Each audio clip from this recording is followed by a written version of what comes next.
morning, y'all. Good morning. Let's pray. God, thank you for everything. Please let my words be yours this morning. I love you. Amen. Amen. So, most of you know this. It is really true that I am a recovering non-conversationalist. However, y'all are fun, and I like talking to you, so I'm actually happy to be here. Now, just because I haven't been talking for long doesn't mean that I haven't been reading since practically the day that I was born. And I can remember being about 4 or 5 and going out to get the Sunday newspaper, and I'd be wearing my Jim and the Holograms nightgown. Never any shoes, though, because I was always a bare feet kind of girl. And I would get the newspaper, and I'd bring it in, and I would go through it. It was like a treasure hunt until I got to the Sunday comics. And you'd have Peanuts and Garfield and Beetle Bailey, Calvin and Hobbes. And at that point in my life, I was really into like the Three Stooges type of humor. You know, somebody accidentally pouring glue on their pancakes or getting stabbed in the eye or something like that. So whenever I would see a Ziggy with his nose in the newspaper and a brick coming in through the window behind him, promising to nail him in the back of the head, I'd die laughing, like every time. And I'd feel slightly guilty about that now, except for Dr. William Fry. This guy who studied the science of laughter at Stanford University said that it is completely normal and therefore perfectly justifiable for us to laugh at real-life situations in non-serious contexts. But serious situations in serious contexts just aren't funny. The author of Calvin and Hobbes said that reality was constantly ruining his life. And I got to give it to him. Reality can be a brick that will flat out knock us out. And as my cousin Sandra says, waking up from a delusion can be quite disorienting. We can wake up like Joseph in the pit, not even quite sure how we got there in the first place, not sure that we had ever heard from God, not quite sure why he doesn't seem to be paying attention to us now. I heard a preacher once say that it's in these moments that God teaches us patience and humility and perseverance. And being a current resident of that pit most days here myself, I got to say that's true.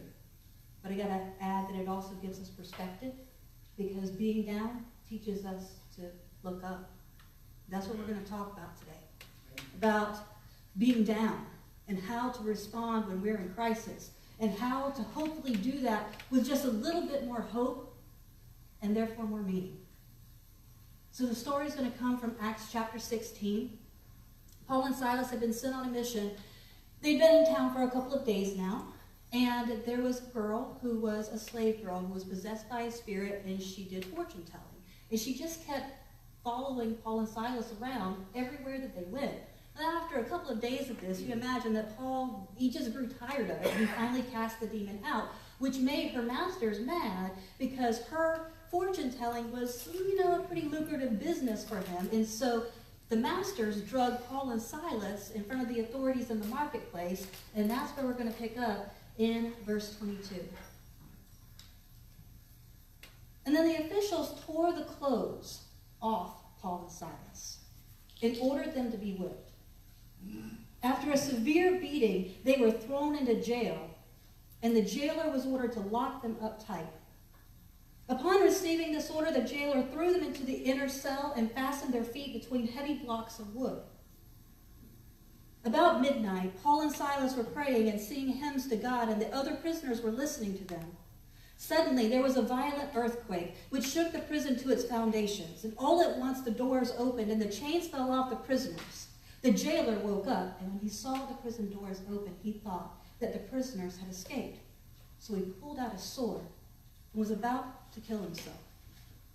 But Paul shouted at the top of his voice, "Don't harm yourself. We are all here." The jailer called for a light, rushed in, and fell trembling at the feet of Paul and Silas. Then he led them out and asked, "Sirs, what must I do to be saved?" They answered, "Believe in the Lord Jesus, and you will be saved, you and your family." And they preached the word of the Lord to him and to all of the others in the house. And at that very hour of the night, the jailer took them and washed their wounds. And he and all his family was baptized at once. Then he took Paul and Silas up into his house and gave them some food to eat. He and his family were filled with joy because they now believed in God. Amen. Now, I really, really, really want to see myself, just a little bit of myself, in Paul and Silas. To think that I could have this superhero kind of faith. To believe that if I was accused and beaten and thrown into a first century prison, that I would not cry like a baby. That's just not true. The fact is that I would be pretty shaken. And every time I come upon this story and I start to grow a little bit of disappointment in my faith, I start to consider this. The Bible is supposed to be a guide to us, right? For how to live. And this story would be a guide to how to suffer and to how to do it meaningfully.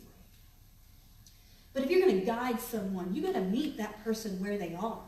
And that's why God chooses the fallible characters to be the main characters of the story, because those are the people that we can relate to.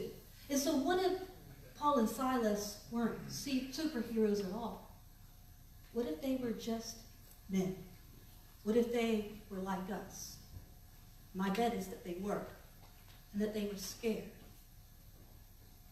I think that they were surprised at how much pain can actually exist. I think they were surprised at how dark the inner dungeon is.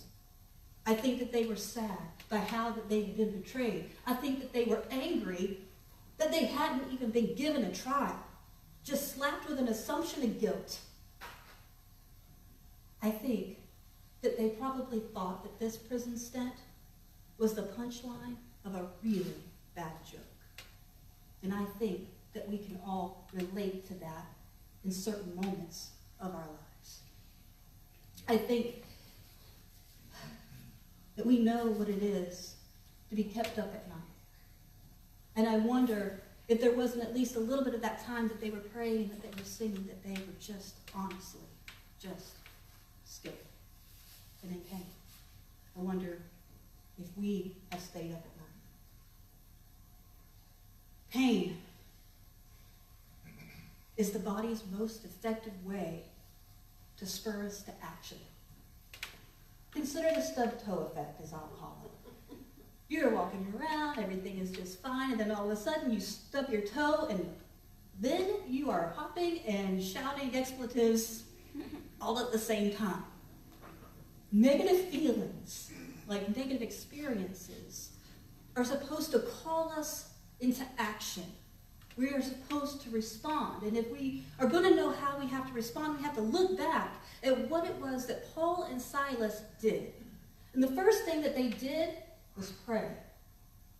Now, I'm not going to be the one to tell you that if you pray hard enough that you are going to get the desired outcome that you want. But just because you don't get to select the effect your prayer has in the world does not mean that your prayer does not have an effect in the world. We look back at Paul and Silas, and their prayers not only freed them, but it freed all of the prisoners who were with them. And then they sang. I'm thinking that their songs had to have been good. Like AC/DC, Aerosmith kind of good, because the people who were in the inner cell were listening as opposed to complaining. And I don't think that the fact that they were singing meant that they were denying the pain that they were feeling, no more than I think that we're supposed to do that. But I think that they were also acknowledging the wondrous joy that was yet to come. See, when we anchor our hope and our trust in Christ, we don't have to be like Ziggy with our nose in the newspaper and our head in the sand and our eyes on the only reality that we choose to accept, fearing that if we say the wrong thing that we're going to speak something negative into existence. But rather, we're able to look at the brutal facts of the situation and still maintain our faith and our hope that is in Christ. we are able to live in this tension of knowing that sometimes life can feel like one battle for Paul and Silas, one beating after another, and yet the knowledge that the battle is not ours, but his. And therefore, the outcome is not up to man. The outcome is up to God. And just in case you didn't know, the fight's fixed. That God wins, which means that we can't lose. There is nothing that is so monstrous that it cannot be wrapped up in the goodness of God. And that right there will make us sing regardless of the crisis that we're in. Whether your jail cell is physical or mental, if it's familial or it's financial, it is still real. But the truth is that God is real too.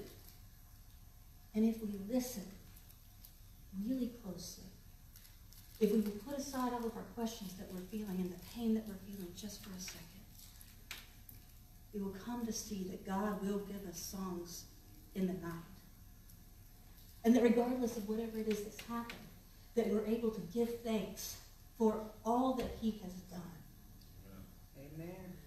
So if you are in the midnight of your life, you listen for the songs. And you sing to him, and you sing of him at your midnight.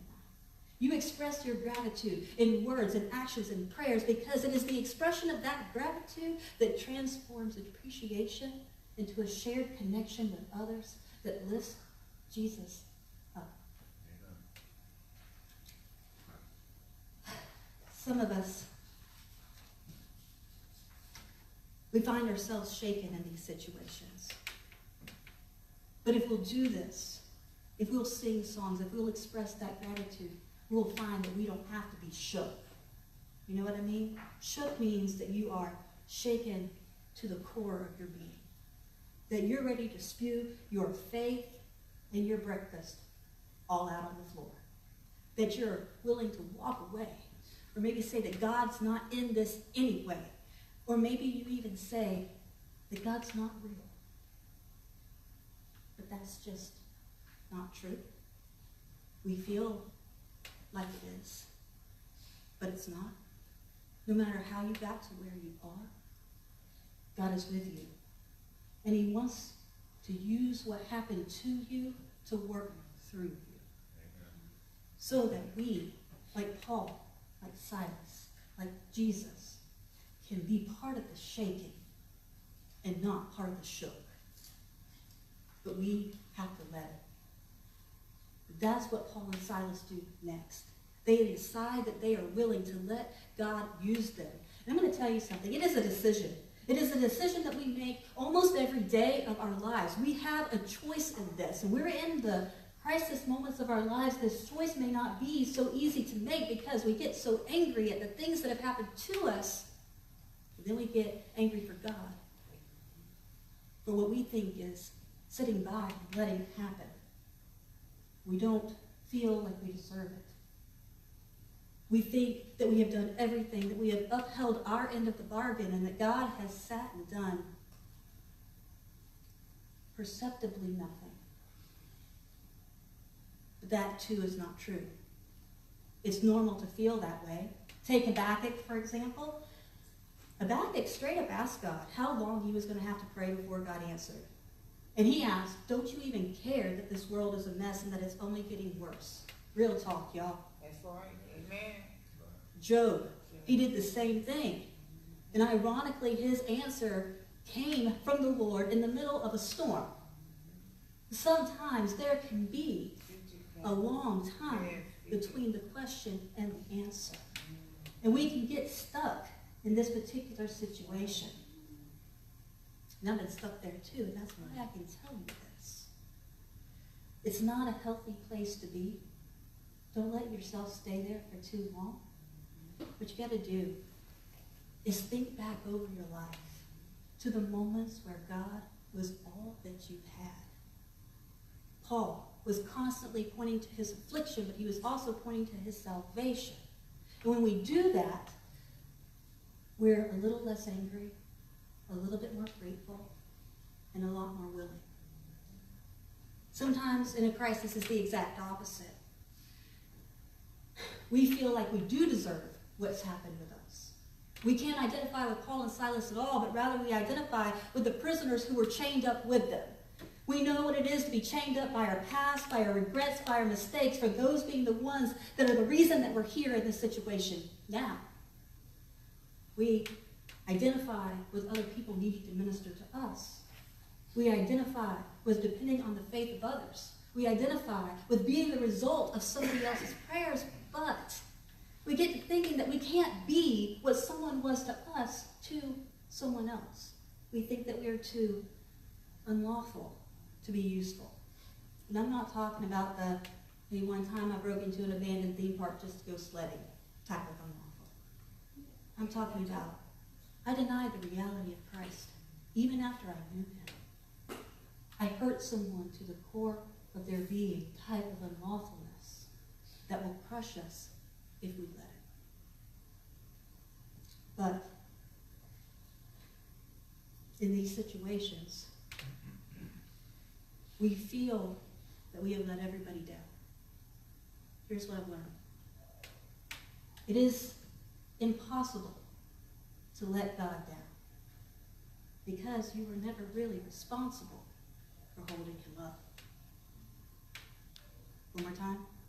You are not really responsible for holding him up. You are just not that powerful.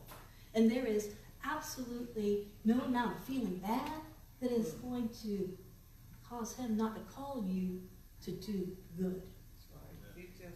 When Jesus said that it is finished, he meant it. This life to which we are called is not about feeling guilty. It is about knowing that we are free. That God is bigger than all of our circumstances. That there is absolutely no way that we're ever going to keep God on the sidelines, let alone up in the stands of any of the events in our lives. He makes a terrible sports dad because he is always all up in the game. It doesn't matter if we have thrown or will throw a few foul balls in our lives. If we take that up with Christ, we are forgiven, and that sets even the foul balls up to be redeemed. God is not the one that would sit there and condemn you, because condemning you would immobilize you. He is the one who is standing right there with you saying, that's my kid, and I love you. And there is nothing for you to do in this particular situation other than accept his forgiveness and move on. When we're not angry, and when we don't feel guilty, sometimes we're unwilling to be used because we feel scared. I can give you a personal example of this. A few weeks ago, I was having one of my pit moments, and I just wanted to get away from everything for a little while, so I chose a really lousy movie at the movie theater so that I could make sure that I would be alone. And I'm in there, and I'm thinking about what I'm going to do next. And my next stop in my journey is going to be Dippity's for a maple glazed donut, all right? Because I don't always pray, and I don't always sing. Sometimes I just eat. When the head and the heart argue, stomach wins, all right? So right about that time, my cousin texted me, and she asked me if I would be willing to co-write a book with her. And my immediate thought was, God, you better use this situation to do something. And then the question like a flashlight appeared to me. Are you willing? See, God just doesn't make things happen in our lives. It's not magic. We don't have bad things happen and then all of a sudden everything is good again. Okay? But instead, we have to let him. And I was scared. Have y'all read what happened to Daniel? Or David? Or Paul? Or Silas? Or Jesus? Like, I'm not talking about the pray and sing part. I'm talking about the sit in jail, walk through the valley of the shadow of death, make friends with hungry lions part. Okay? So cue deer in the headlights, look from me. Okay? Because that's some crazy fear factor stuff right there. And so I just wasn't. And so, when we come to these points in our lives, we have to remember that God has not given us a spirit of fear, but of power and of love and of sound mind. And the very fact that we are walking through the valley of the shadow of death means that God is with us. We at Bridges have been walking through the valley for some time now. But we don't have to be scared. Sometimes we think that following God's will in our life is going to immediately result in success. But we forget that the Lord's Prayer is not so much a prayer of intercession as it is of enlistment. And that when we enlist, that there is a probability that we're going to see battles in our lives. And there is a guarantee that we are going to be trained for those battles in our lives. And that training is going to happen during the downward spiraling process of our lives. Life with Jesus is about process far more than it is about progress. And progress isn't measured by upward trending charts as we would like it to be. Just like family get-togethers aren't measured by the number of people who are sitting at the table, but rather the openness and the willingness of those people to love and accept and forgive one another. I don't know how much longer we'll have to walk through the valley.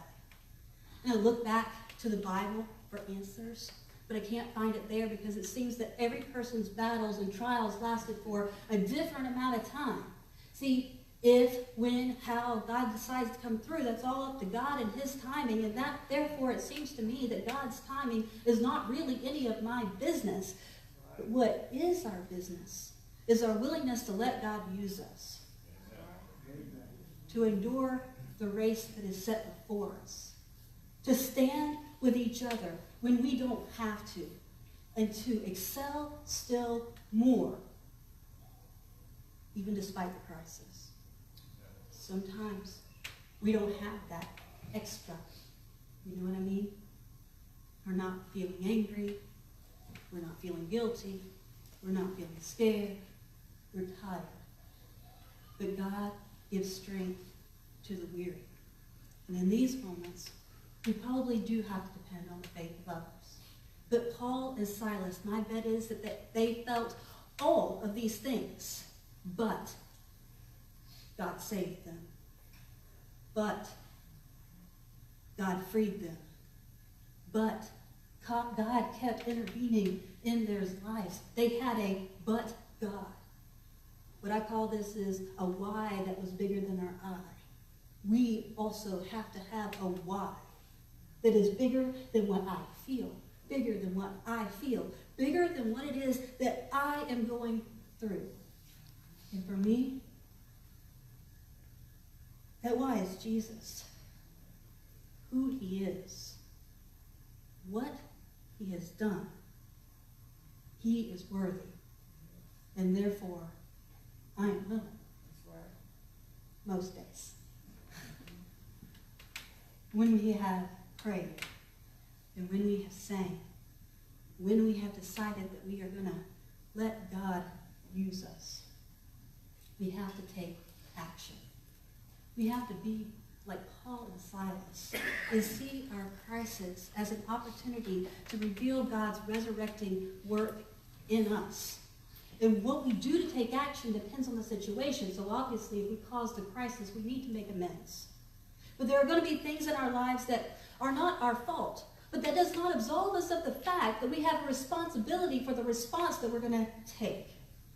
So let me explain. Fault is based on past actions. In this particular case, it was the authorities who were at fault, not Paul and Silas, and not God himself. Responsibility is about the present moment. It's about what I'm going to do now that this has happened. And here's what Paul and Silas did. They stayed the moment that they were free. They told the jailer about Jesus. And not only saved his physical life, but Jesus saved his spiritual life. And not only his life, but the life of his entire faith. Negative experiences are supposed to drive us to action. And we can either be shaken or we can be stirred. Sometimes we're a little bit of both. A couple weeks, maybe a week or two after my movie theater experience, I had a student come to me. He was in a difficult situation, accused of some heartbreaking things, having trouble looking at me. And I knew in that moment that I had to do something. I didn't know what I was going to say or how I was going to get the conversation started, but I knew from my experience what he was feeling like that day. And so I said, look at me. We talked eye to eye. 17-year-old kid went from making F's to making B's. And it's not what you think. I did not threaten him with detention. But there is a change in people when they realize that their situation, that they themselves can be redeemed. That means that we have to tell them, which means that we also have to show them that we were. When we see that transformation in people, it's exciting. That is what life is really all about right there. And it is amazingly simple, taking action that is. This is not easy. And when you're in crisis, there are going to be moments that you feel like a fraud. You're going to feel nervous. I guarantee that you're going to feel uncertain. And if you're an introvert like me, you're going to feel a little shaky too. But consider this. You don't have to be great because God is good. You don't have to know the words that you're going to speak because God gives them to you the moment that you need them. You just have to stir up that little bit of courage that you have and get that conversation started or take that action that is going to help someone with something. And you don't have to worry about it being special. You just have to consider what it means to be a friend because there is no higher calling than to serve mankind. And so you consider what your gifts are and you stir them up. And then, like Paul says, you give them away. So if it is serving, you serve. And if it is teaching, you teach. And if it's encouraging, then you encourage. And if it's giving, then give. And if it's leading, then lead. And if it is to show mercy, then do so cheerfully.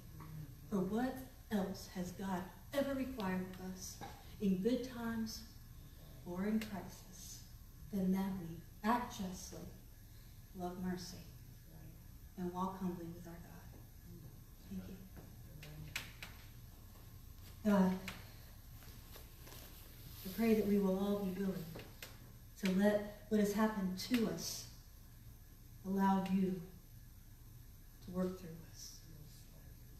That your will be done in each of our lives, and that we will see your presence in our lives. Thank you for today and for this church.